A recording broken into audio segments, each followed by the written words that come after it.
আলহামদুলিল্লাহি ওয়া কাফা ওয়া সালামুন আলা ইবাদিহি আল্লাযীনা ইসতাফা আম্মা বা'দ।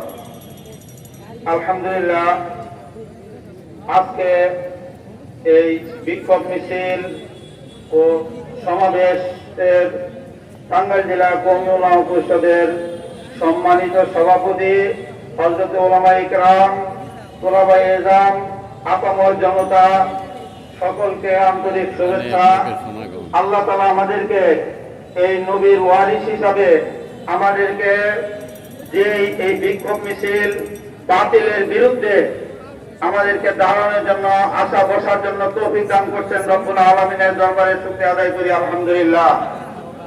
আমাদের এখানে কয়েকটা কথা, ভারতের অর্থ আইন, বিতর্কিত রায় বাতিল করা এবং নারী সংস্কার কমিশনের কোরআন সুন্নাহ বিরোধী সুপারিশ এবং ফিলিস্তিনের গাজায় ইসরায়েলের